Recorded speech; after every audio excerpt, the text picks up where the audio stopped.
자, 이제 창세기 34장 말씀을 오늘 18절부터 해나갈 차례인데, 실제 읽기는 16절, 15절부터 읽겠습니다. 14절부터 읽겠습니다. 자, 형제님들이 먼저 한 절 읽고, 그 다음에 자매님들이 한 절 읽고 해서 31절까지 14절부터 읽습니다.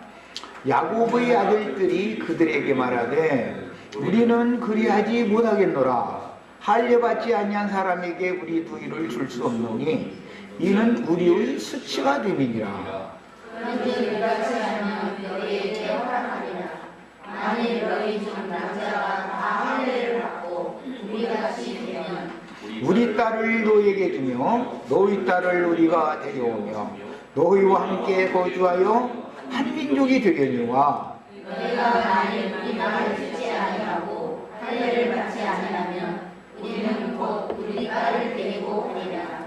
그들의 말을 하물과 그의 아들 세겜이 좋게 여기므로 이 손이 그의 행하기를 주시하지 아니하였으니 그가 야곱의 딸을 사랑함이며 그는 그의 아버지 집에서 가장 존귀하였더라.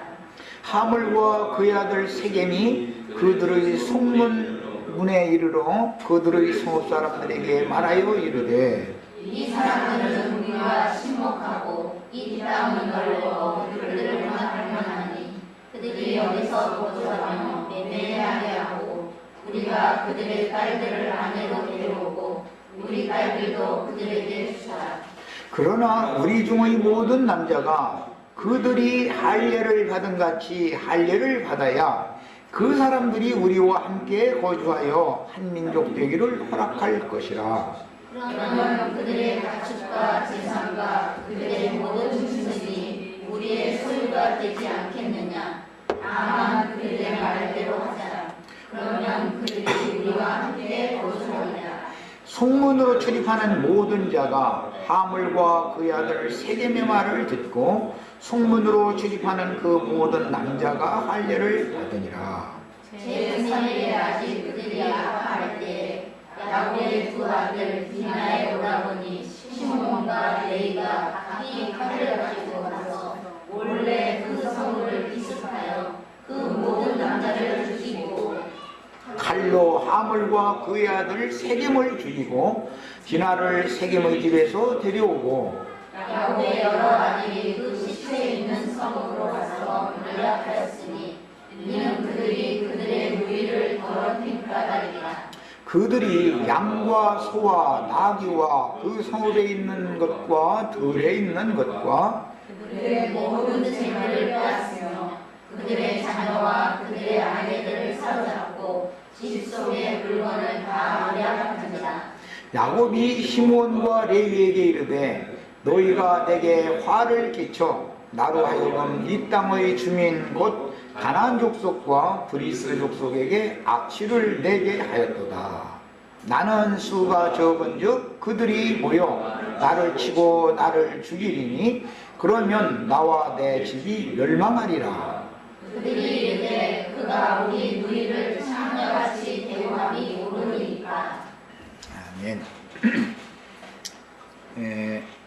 오늘 이제 창세기 34장 말씀을 마무리를 하려고 그러는데 내용 전체에 대한 이해를 돕기 위해서 자료를 다 해드렸어요. 자료 말씀을 가지고 같이 말씀을 나누겠습니다.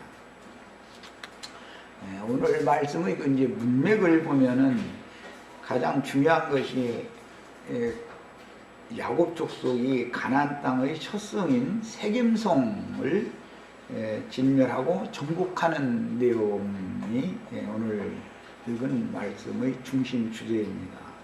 가나안 땅에는 이제 많은 성읍들이 있고 많은 족속들이 있었는데 그 중에 가나안 땅으로 하나님이 야곱 족속을 보내가지고 지금 첫 성을 정복하는 내용입니다. 그런데 첫 성을 정복할 때 가나안 땅의 첫 성이었던 세겜성 남자들에게 할례를 행해야 된다라고 요구를 해가지고 할례를 행한 후에 사흘이 지난 다음에 레위와 시몬과 레위가 기습을 해가지고 그 성의 모든 남자들을 다 도륙내서 죽이고 나머지 모든 형제들은 또 그 성의 모든 재물들을 다 탈취해와 노력해온 그런 내용으로 중심 취지가 기록이 되어 있습니다. 그런데 이제 문제는 야곱이 약한 상태가 되어져 가지고 그 세겜 족속과 바로 주위에 거처를 하고 있었던 가나안 족속과 브리스 족속들을 두려워하는 이제 말을 하면서 그들에게 나는 이제 우리는 수가 적고 그들은 수가 많으니까 그들에게 우리가 오히려 멸망하지 않겠느냐, 이제 이런 염려 가운데 하는 그 레위와 시몬에게 염려 가운데 이 말을 하는 내용이 기록이 되었습니다. 창세기라는 것은 이스라엘 역사의 그 시발점도 될 뿐 아니라 신약의 구속사에 관한 어떤 모든 생명의 씨가 여기에다 심어져 있는 거기 때문에 이런 말씀들은 모두 결론적으로 하나님의 천국 농사를 최종 추수를 하기까지에 관한 과정에서 하늘이 말하고자 하는 어떤 의도를 감추는 모형과 예표가 되는 것이다. 이런 것을 마음에 잘 담아두시고 오늘 말씀을 이제 들어가겠습니다. 먼저 우리가 이제 성경을 주구할 때 상기해야 될 것은 애굽 족속들, 애굽 사람들 얘기가 나오고 그 다음에 히브리인들, 이스라엘 사람들이 나오고 성경에는 그 다음에 가나안 족속들이 나와요. 이 세 족속이 이제 성경에 중심으로 다뤄지고 있기 때문에 이걸 잘 먼저 분별을 하는 게 필요해요. 애굽 사람들이라는 것은 불신세계 사람들을 상징하는 세상 사람들이라는 걸 다 알 거예요. 이스라엘 사람들은 여호와를 섬기는 유일신을 섬기는 하나님의 백성들이에요.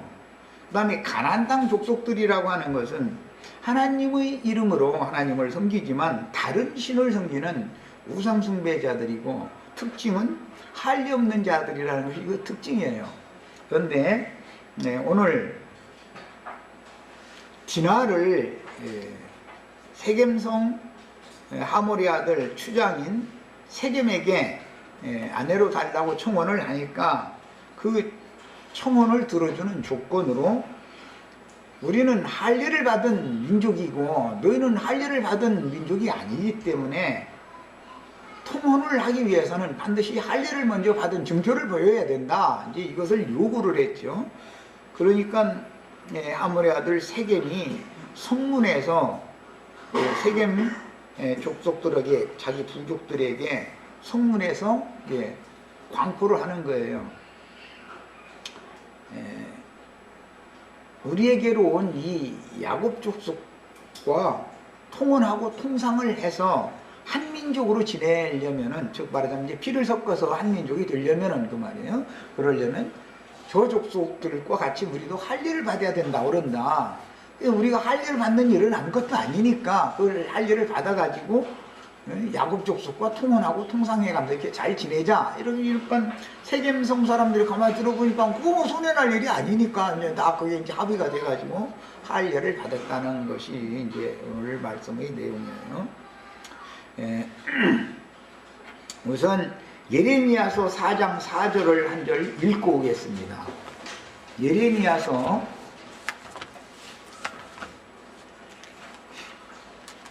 이 할례가 두 가지 할례가 있다라고 하는 것을 성경 진리를 바르게 잘 정립하는 것은 매우 중요합니다.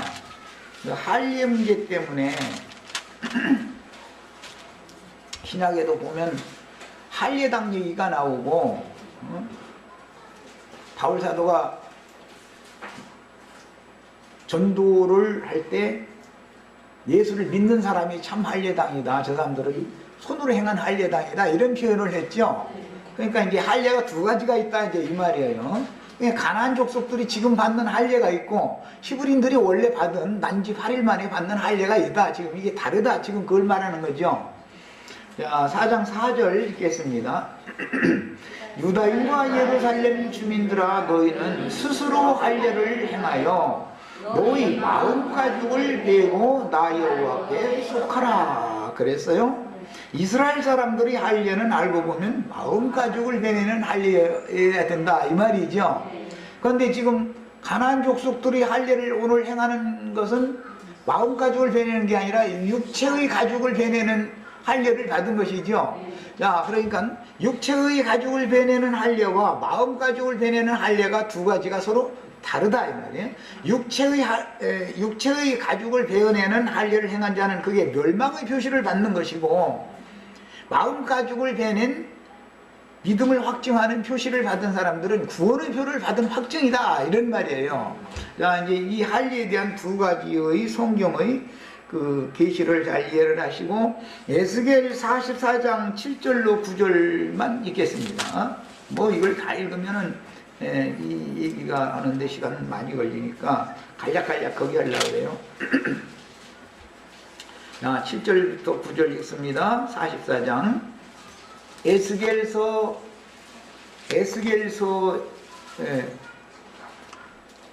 44장이에요. 자, 읽습니다. 네.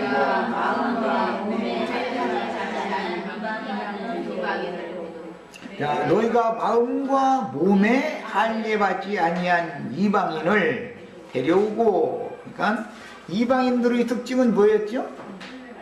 할례를 마음과 몸에 받아야 되는데 이방인들은 마음과 몸에 할례를 받지 않았다는 거예요. 유대인들은 표상으로 몸에도 할례를 받았죠. 그 히브리인이라고 하는 것은 즉 이 죽음 세계의 세상을 떠났다, 완전히 강을 건넜다라는 표시는 뭐냐면 마음에 할례를 받은 것이 그 마음의 표시로 남아 있어야 되는 거예요. 그러니까 히브리인들은 마음과 몸의 할례를 받은 것이고 이방인들은 마음과 몸의 할례를 받지 않은 것이 특징이다, 지금 이 말이죠.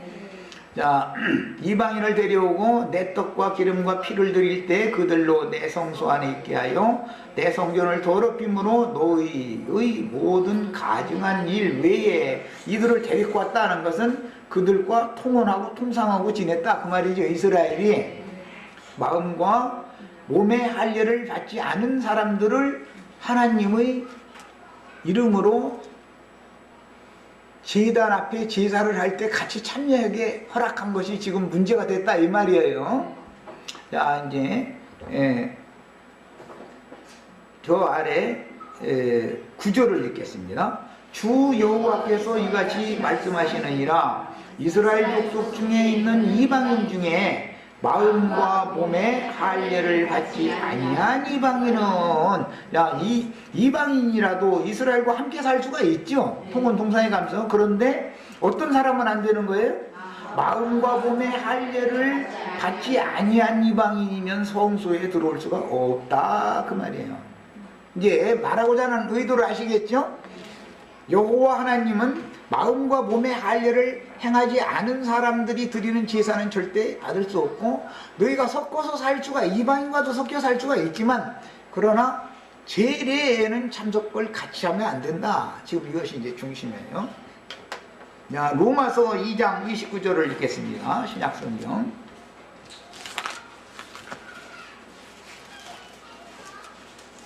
로마서 2장 29절. 오직 이면적 유대인이 유대인이며 할례는 마음에 할지니, 다른 성경에는 마음과 귀에 행해라 라는 말도 있고 마음, 귀에도 할례를 행하라고 되어 있죠. 그 다음에 마음에 할지니 영에 있고 율법 조문에 있지 아니한 것이라. 그 칭찬이 사람에게서가 아니요 다만 하나님에게서라. 이렇게 돼 있고, 4장 로마서 4장 11절로 12절을 읽겠습니다.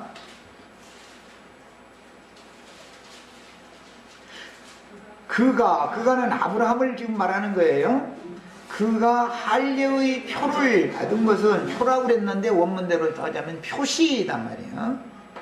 계시록 13장에서 이마에 뭐 손에 무슨 표시를 받는다라고 할 때 그런 똑같은 뜻이에요. 자, 읽어나갑니다. 무할례시의 믿음으로 된 의를 인친 것이라. 할례의 표시라고 하는 것은 마음에 행하는 것인데, 행위로는 몸에 행했지만 실제로는 마음에 행해야 되는 것인데, 마음속에 뭘 가지고 있어야 되는 표시냐 하면은 믿음으로 된 의를 인쳤다, 인침받았다는 표시다 이거예요. 이 표시는 구원의 표죠.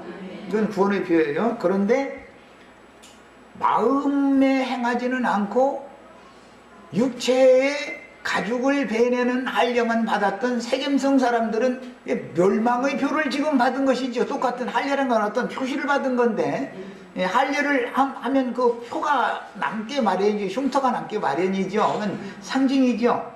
갈라디아서에서 바울 사도는 내가 예수의 흔적을 내 몸에 지녔다. 할례를 대척해서는 말을 할 때 예수의 흔적을 몸에 갖는 것이 중요한 것이지, 육신의 몸에 그 가죽을 베낸 흔적을 갖고 있는 것이 중요한 게 아니다. 지금 이 말을 하느라고 그런 것이죠. 뭔 말인지 이해하셨죠? 자, 이제 이런 기본 개념을 가지고 자료 말씀으로 들어갑니다.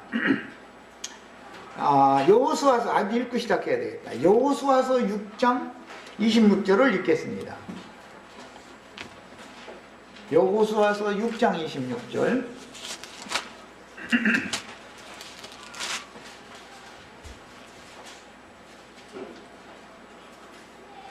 여리고는 가나안 땅의 첫 성이고 무너졌었죠. 여리고성이, 야곱 때는 가나안 땅의 첫 성이 세겜성이었지만 여호수아 때는 가나안 땅의 첫 성이 여리고성이죠. 여리고성이 가나안 땅 정복의 첫 번째 관문이었었어요. 여리고성을 무너뜨리지 못하면 가나안 땅 나머지 성을 점령을 할 수가 없죠. 야곱 때 같으면은 세겜성을 정복하지 못하면 가나안 땅을 정복할 수가 없는 것이죠. 이와 같은 이치예요. 자, 26 여호수아서 6장 26절 읽습니다.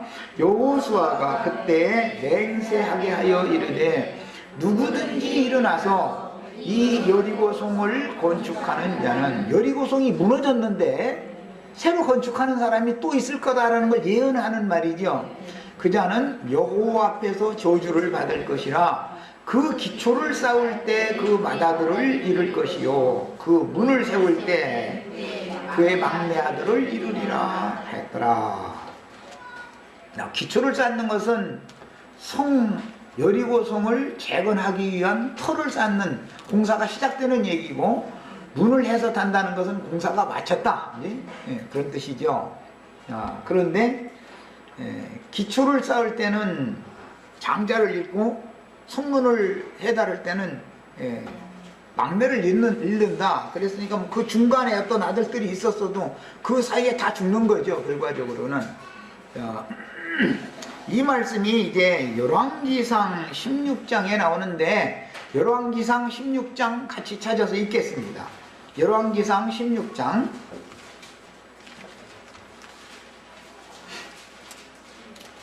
열왕기상 16장에서 이 말씀을, 그 아합 때 이야기죠. 열왕기상 이야기는 34절 있습니다.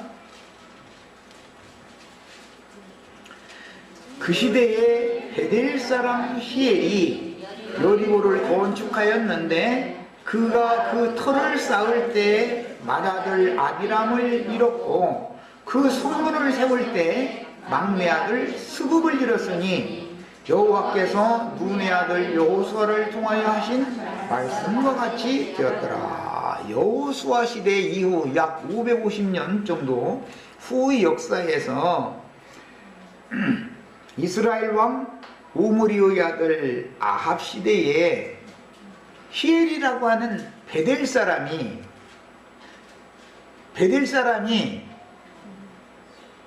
일어나서 여호수아 때 무너졌던 여리고성을 다시 건축을 했다, 그 말이에요. 550년. 그런데 여호수아의 예언이 500년이 지난 다음에 그대로 예언이 이루어졌어요. 성의 기초를 쌓을 때는 장자가 죽고 공사를 애써 해가지고 성을 다 이제 완공했다고 소문나는 날은 막내 아들이 죽은 거예요.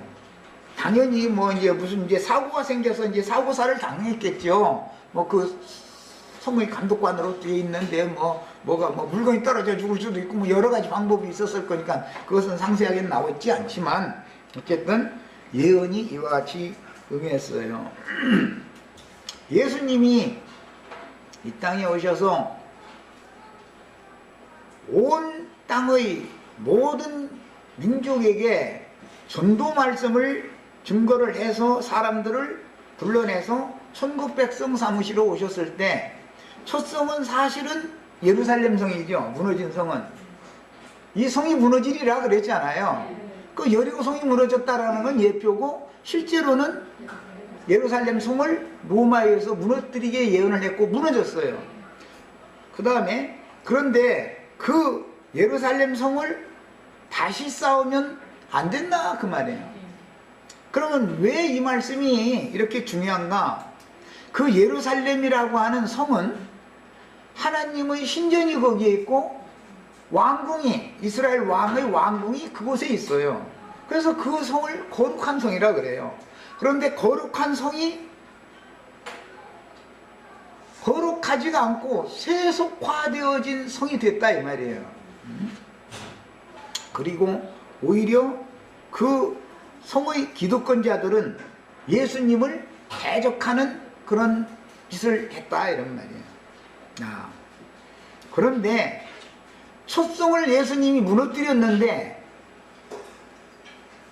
나머지 땅끝까지 복음이 전파되어지면 각 성의 장로들을 세워서 이제 교회들을 세우게 하기 위해서 첫 성을 예수님이 무너뜨려 놓은 거죠.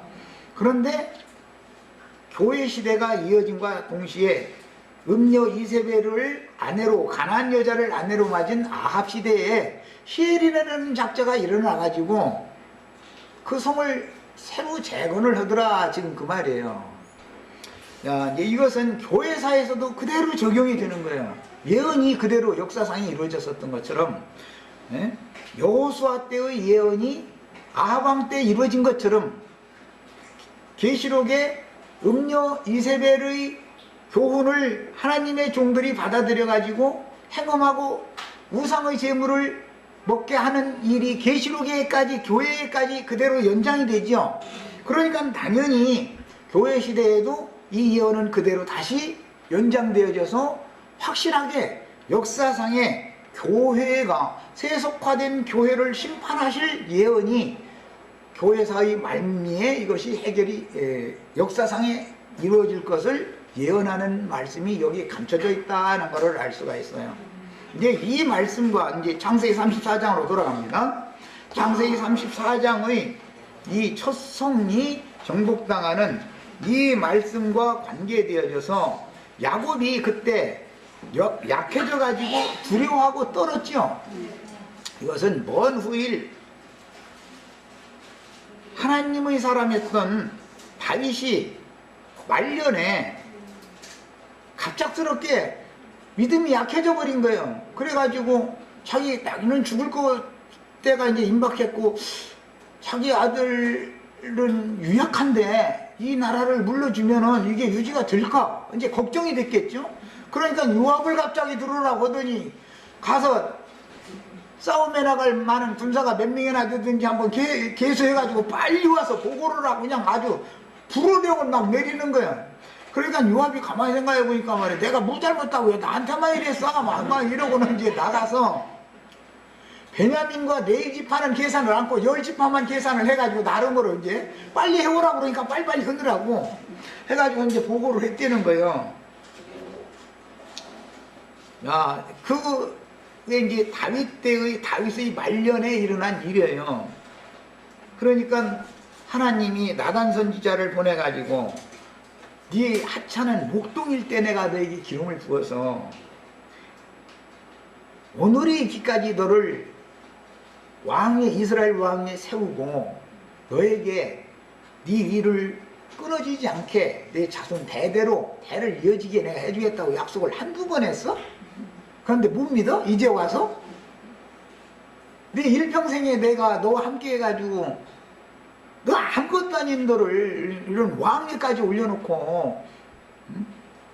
내가 너에게 약속한 언약을 틀림없이 다 지켜왔는데 이제 와서 이것을 못 믿느냐? 응? 후사를 네 자손에게 물려줄 거에 대해서 내가 다윗의 위를 끊어지지 않게 해주겠다고 약속을 미리 했는데 왜 이제 와서 네 마음이 흔들리느냐? 이러고 이제 하나님이 나단 선지자를 보내서 그것을 깨닫게 해주기 위해서 나단 선지자가 와서 다윗을 돌이키게 했어요. 그것은 다윗은 죽는 날까지 하나님의 은혜에서 끊어지지 않은 사람이다라는 증거다 그 말이야 그것이. 야. 그런데 그러면 내가 너무 어리석고 미련하게 행했는데 그러면 이런 죄과를 어떻게 벗을 수 있냐? 그러니까 하나님이 지시하는 아라우나의 타작마당을 값주고 사서 거기에다가 번제와 화목제를 드리면 하나님이 연락하시면 당신의 모든 죄과를 하나님이 씻었다는 증거다. 그래서 그 아라우나의 타작마당을 사가지고 거기에서 제사 드린 이야기가 다윗의 말년의 최후에 있는 이야기예요. 자, 땅에다가 씨를 심고 천국의 씨가 심어진 땅은 하나님의 밭이죠. 밭에는 곡물이 자라고 있는데 최후로 밭에 자란 곡물을 배에다가 추수를 할 때 노젓가리를 해놨다가 다 마르면 타작을 하는데 그건 타작마당에서 하는 것이죠. 천국 농사는 다 순서가 있는 거예요. 처음에는 씨를 심어야 되는 것이고 그 다음에는 가꿔야 되는 것이고 그 다음에 결실해야 되는 것이고 결실하면 배에다가 노젓가리에 타작마당에다 쭉 노젓가리를 해놓고 나서 최후로는 탈곡을 하는데 탈곡은 타작마당에서 하는 것이다 이 말이야. 야, 타작마당에서 드리는 제사가 하나님 앞에 연락이 됐다라는 말은 천국 농사를 마무리하는 것까지도 다 하나님이 허락해 주셨다라는 뜻이다 그 말이야. 이 다윗의 그 전기를 읽을 때는 이런 관점을 가지고 읽으셔야 돼.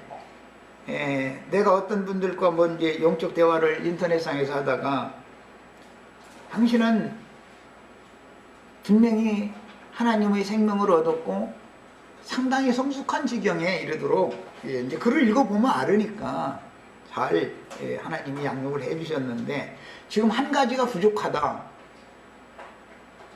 우리 이 사이트에 들어와서 나한테 이렇게 덤비는 것은 지금 나한테 타작당하느라고 이렇게 하나님이 보낸 거다. 나 타작시키고 있다. 이제 이렇게 말하면 기분이 나빠가지고 다 막 이제 뭐라고 하는 수가 있어요. 보면 그거는 뭐예요? 아직 물기가 완전히 마르지 않았거나 그 다음에 푸른 기운이 아직 남아있기 때문에 땅에 뿌리가 아직은 살아요. 땅에다 내린 뿌리가 생명을 아직도 완전히 끝나지 않았기 때문에 내 말과 안 맞는 거예요. 사실은 그게 이제 타작을 해가지고 천국 곳간에 최후로 지푸라기를 드리는 것이 아니고 곡식을 걷어서 곳간에 갖다 드리려면 타작마당에서 지푸라기에 묻은 곡식을 털어야 되지 않냐.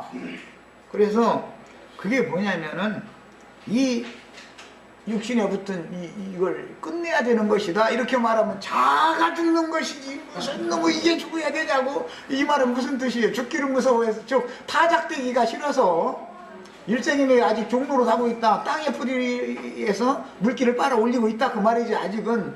그러면 수준이 안 됐으면 나도 더 이상은 못하는 것이지. 내가 어떻게 할 거야 그 사람 보고. 강제로 가서 막 낯을 휘두를 수도 없는 일이잖아. 이제 이 성경이 말하고자 하는 어떤 의중을 쭉 아셔야 돼요.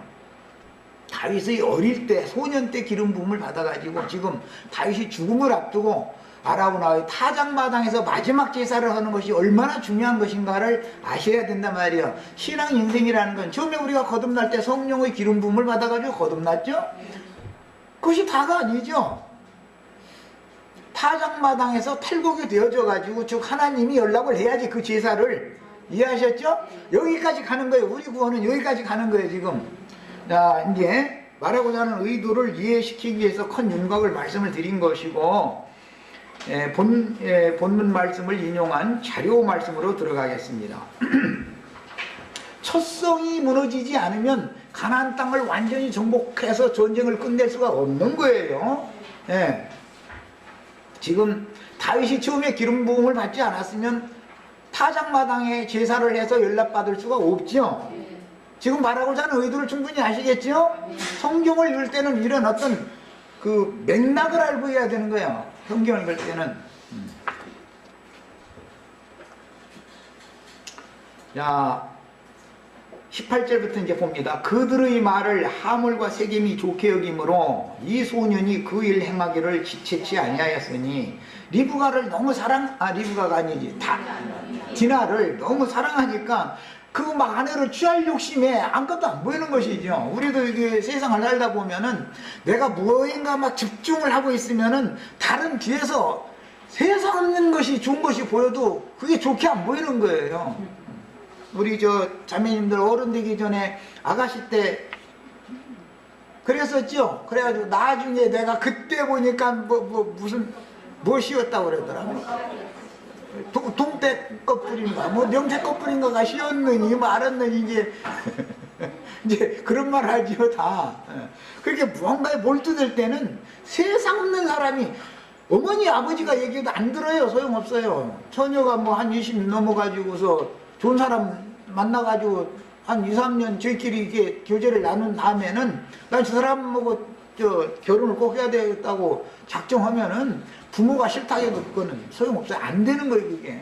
이런 것과 같은 이치다, 지금. 세겜은 저희 아버지 또는 세겜성 가나안 족속들이 어떻게 하는 것은 영 상관없어. 우선 지가 지나한테 장가를 드느냐 못 드느냐 이것만 지금 관심이지. 지금 그 말이에요.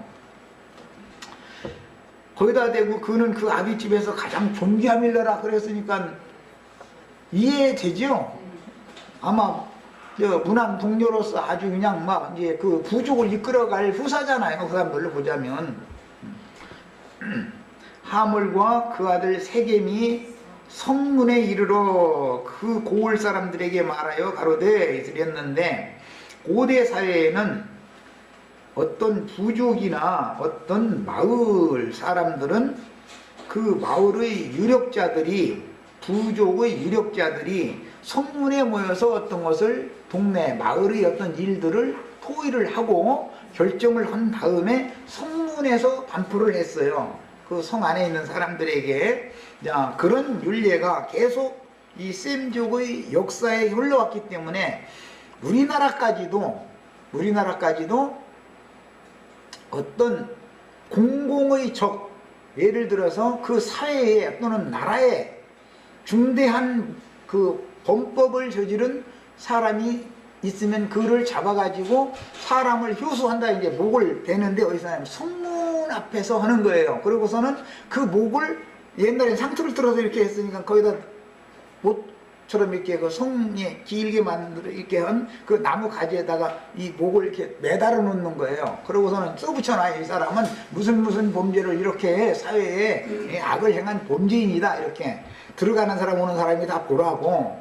이제 그래가지고 다른 사람들은 그런 범죄에 연루되지 못하게 하느라고 이제 그렇게 했죠. 그래서 고대 사회에서 성문 얘기가 나오면 그런 용도로 사용이 된다라는 걸 이해하시면 되겠어요. 그 다음에 이런 문제가 다음에 룻기에도 보면은 보아스가 그 성문의 장로들을 다 모아가지고 거기에서 서로 자기의 의견을 이렇게 교환하는 말이 나오죠. 이런 윤리 때문에 신약 성경에도 각 성에 교회를 세울 때 각 성마다 장로들을 세워서 교회를 이렇게 지리하고 인도하게 하는 그런 것이 신약 시대에도 계속 이어지는 거예요. 그래서 어디에 있는 교회에 변지하노니라는 말이 그래서 그렇게 나오기 시작하는 거예요. 이해하셨죠? 자, 그 다음에 이제 그 자기 세겜성 고을 사람들한테 말하여 가로되 이 사람들은 우리와 친목하고 이 땅은 넓어서 그들을 용납할 만하니 그들로 여기서 거주하며 매매하게 하고, 여기 이제 매매를 한다 그러는데 이것은 통상 하는 것을 말하는 것이에요. 실제로는. 그러지만 이것도 굉장한 천국 농사에서는 비유지요. 매매, 예수님도 매매꾼이지요. 유대교 지도자들도 매매꾼이지요. 영적으로 적용하면 영혼 매매를 하는 것을 말한단 말이야. 세상에서 본 물건을 사고 팔고 하는 것은 하나의 상징이고, 실제로는 예수님도 보화가 감추인 밭을 발견하고 돌아가서 자기 모든 것을 팔아서 그 밭을 샀죠. 그게 매매를 하는 거 아니에요. 우리 형제 자매들 영혼 사서 하늘 아버지께 갖다가 소유로 드리기 위해서 오신 거예요. 그런데 유대교 지도자들도 다른 교훈을 가르쳐서 영혼을 영혼을 사가지고 세상신 마귀에게 가서 드리려고 그런 짓을 하는 것이죠. 이렇게 양쪽에서 매매를 하는 거예요, 지금 서로가. 그래서 계시록에서는, 계시록 13장에 보면 땅에서 올라온 짐승들에게 용이 권세를 줬는데 무슨 권세를 줬다겠죠? 말하는 권세를 줘가지고 매매를 하게 해줬다. 매매를 말로 매매하는 것이죠. 그럼 나도 지금 우리 지체들 영혼을 말로 지금 매매하고 있는 거예요. 매매. 세상 신에게 사로잡힌 영혼을 값주고 사가지고 주님의 것으로 돌려드리는 매매를 지금 하고 있는 거예요. 이것을 여기서 세겜성 사람들이 야곱 족속과 우리가 매매를 해가면서 살자 그랬다 이 말이에요. 그러니까 가나안 족속이 매매를 하면 영혼을 망하게 만드는 매매를 할 것이고, 야곱의 후손들이 매매를 하면은 영혼을 살리는 매매를 하겠죠. 이제 이런 이치를 하셔야 되겠어요.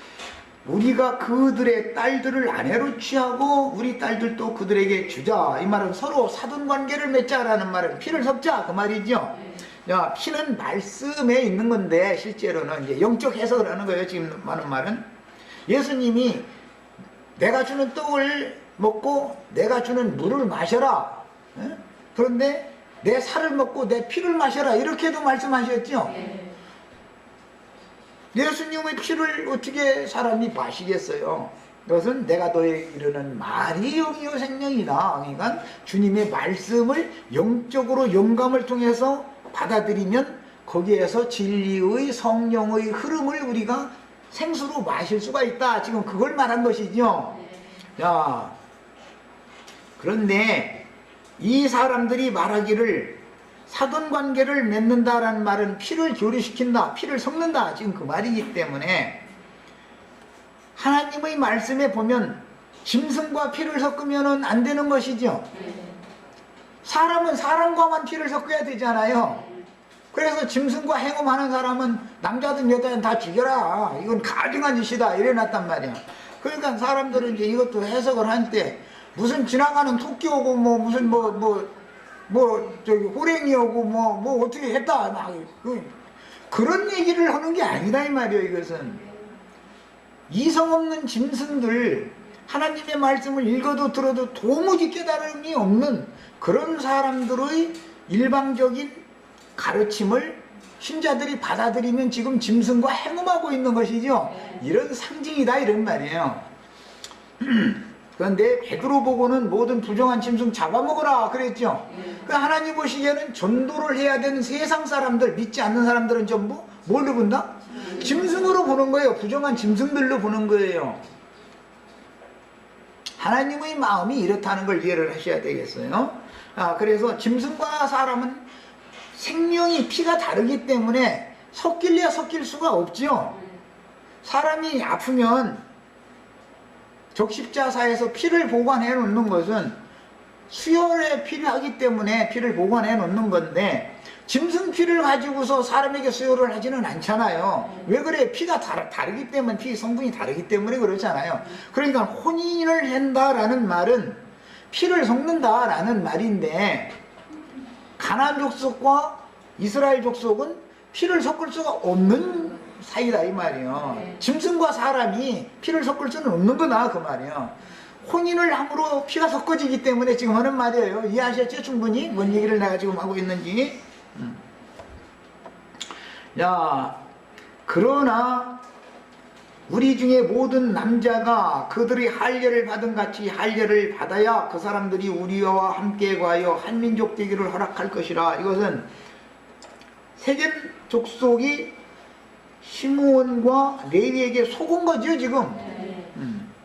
할례라는 것이 저희가 받는 그들의 할례 받은 같이 그랬는데 히브리인들이 할례를 받는 것과 지금 가나안 족속이 자기네들 필요 때문에 자기들을 위하여 할례를 받는 것은 전혀 다른 거잖아요.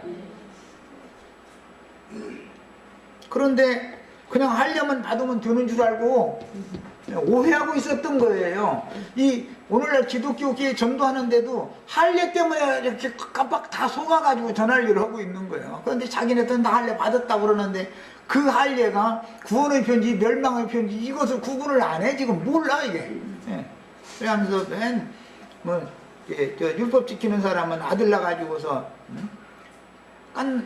어른 돼가지고 할례를 받으면 아프고 힘들으니까 난지 8일만 된 것 가지고 병원 의사한테 데려다 주면 표도 안 나게 아주 그냥 싹둑 잘라가지고 아주 깨끗하게 해가지고 며칠 한 달도 안 돼도 치료가 깨끗이 돼버리고 이제 이러는 기술이 요새는 더 발달이 되어 있는데,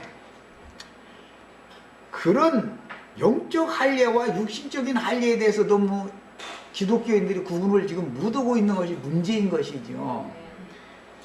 영적으로 성령의 불칼에 의해서 마음가죽을 배내는 할례를 받아야지. 그래야만 남자 여자 구분 않고 다 할례를 받아야죠. 이스라엘 사람들은 우리 자매님들은 참 유대인들이죠. 자매님들은 아니고 형제들만 긴 건 아니잖아. 지금 만약에 물리적인 할례를 행하는 문제라면 자매님들은 귀를 자를 거예요, 코를 자를 거예요, 어디를 잘라? 할례를 어떻게 행할 거예요? 그런데 이스라엘 사람들은 다 받아야 된다 이거예요. 이것을 영적으로는 그게 뭐냐, 마음가죽을 배내야 된다. 성령의 불칼로 마음가죽을 배내야 되는데, 이것은 참 할례, 구원의 표를 받는 것이고, 육체의 가죽만을 배내가면서 난 할례 받았다고 자랑하는 것은 자칭 유대인이라 하는 할례당들이 하는 짓거리다 이 말이에요. 이것을 구분을 지금 하는 거예요. 이 창세기 34장에서 이게 제일 중요하게 이기는 거예요. 가나안 족속들은 할례를 받지 않은 것이 특징이에요. 그러면 또 이제 아까 내가 서두에 말씀드린 것처럼 가나안 족속들이 불신자들이냐?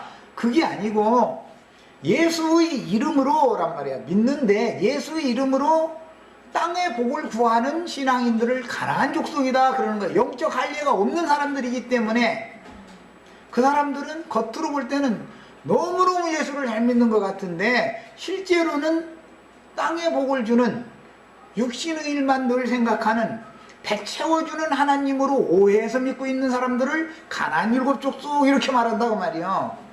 애굽 사람들은 또 다르죠. 그것은 그러면 가나안 족속들과 애굽 사람들과 이스라엘 사람들의 구분을 뭘로 하느냐, 마음가죽을 배낸 할례를 받은 사람들은 이스라엘 족속이고, 이런 것도 몰라가면서 육신에 행하는 할례 받은 그런 표를 가지고 자랑하는 사람들은 가나안 족속이다 그런 말이요. 사실은 이제 역사상에는 그들은 할례를 받지 않았었지만은, 그러나 사실은 후대에는 근동 사람들이면은 이스라엘 사람들이 아니라도 다 할례를 받아요. 지금 모하메드 믿는 사람들도 다 할례 받아요. 그들도 다 아브라함의 후손들이니까. 그러니까 그렇게 할례 받았다 해서 구원받은 게 아니죠. 이스라엘과 아랍 족속들과는 다르잖아요. 똑같이 육신으로 행하는 할례는 똑같지만. 이해하셨죠? 성경이 말하는 의도를 하셔야 돼요. 자, 그 다음에 이제 읽어나갑니다. 성문으로 출입하는 모든 자가 하물과 그 아들 세겜의 말을 듣고 성문으로 출입하는 그 모든 남자가 할례를 받으니라 그랬어요. 근데 남자만 받는 할례는 맞지 않는 거예요. 영적으로는 다 받아야 되는 거예요. 마음가죽은 다 배내야 돼요. 그래야 참 이스라엘이 된단 말이야. 참 이스라엘. 우리는 전부 이면적 유대인이 되는 걸 추구하는 것이지 혈통적인 육신적인 유대인 되는 걸 추구하는 게 아니죠. 육신적인 유대인은 계시록에 자칭 유대인이라 하나 그렇지 않고 거짓말하는 자들이요 사탄물이다 이렇게 돼 있죠. 그러니까는 뭘로 구분한 거예요? 가나안 족속은 사탄물이다 그 말이. 오늘 말씀대로 하자면은 즉 육신으로 행한 할례를 자랑하는 사람들은 사탄물이다 그 말이요. 사실은 영적 할례를 받은 사람들이 아니다 이 말이요. 불신자들이 아니에요. 육신적인 할례를 받은 사람들이 다 나름으로 믿는다 하기 때문에 할례를 받은 거예요, 사실 그게. 그런데 그게 멸망의 표를 받은 것이다, 이 말이에요.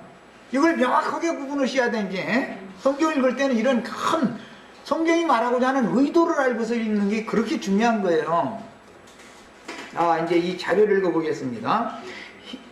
시간이 다 됐어요, 벌써? 이거 참 큰일 났네.